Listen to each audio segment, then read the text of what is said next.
बिहार विधानसभा चुनाव में पहले चरण में 6 नवंबर को 18 जिलों के जिन 121 विधानसभा सीटों पर मतदान होना है, वहां चुनाव प्रचार शुरू हो चुका है। एनडीए की ओर से मुख्यमंत्री नीतीश कुमार ने कमान संभाल ली है और वह मुजफ्फरपुर और गोपालगंज में चुनाव प्रचार कर चुके हैं।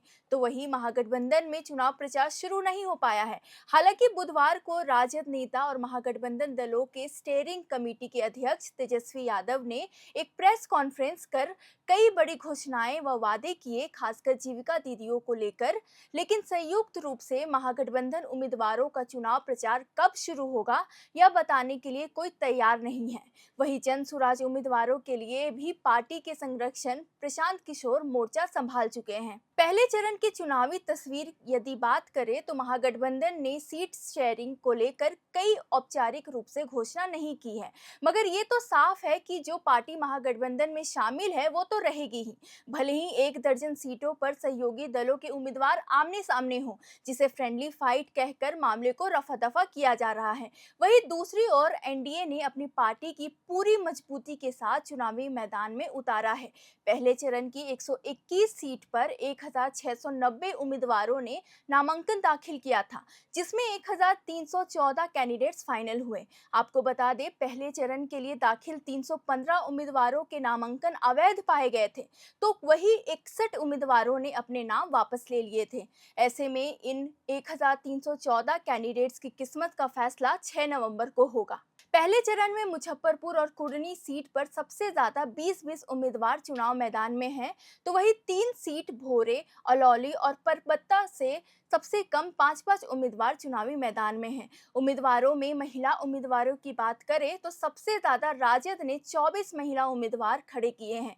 वहीं जेडीयू ने 4, बीजेपी ने 11, कांग्रेस ने 4, जनसुराज पार्टी ने भी लगभग 1 दर्जन महिला उम्मीदवारों को चुनावी मैदान में खड़ा किया है। इस पहले फेज में जिन 121 विधानसभा सीटों पर चुनाव 6 नवंबर को होगा, उसका आकलन साल 2020 में हुए चुनाव के आधार पर करें तो महागठबंधन को इसमें 59 और एनडीए को 61 सीटें मिली थी। यह परिणाम तब था जब चिराग पासवान की पार्टी लोजपा एनडीए में ना होकर अकेले मैदान में थी, यानी महागठबंधन और एनडीए में कांटे की टक्कर नजर आई थी। इस बार बीजेपी कांग्रेस से ज्यादा जेडीयू और आरजेडी पर लोगों की नजरें टिकी है। इस बार किसकी सरकार बनेगी और कौन सीएम बनेगा, साथ ही बिहार विधानसभा चुनावी मैदान में किसकी राजनीति चलेगी।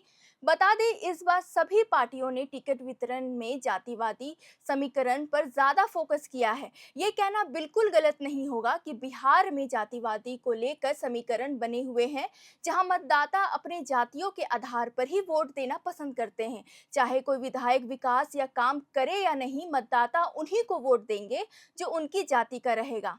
इसके अलावे महागठबंधन में कांग्रेस, वीआईपी और लेफ्ट ने अपने जातीय और सामाजिक समीकरण को ध्यान में रखकर उम्मीदवारों को मैदान में उतारा है।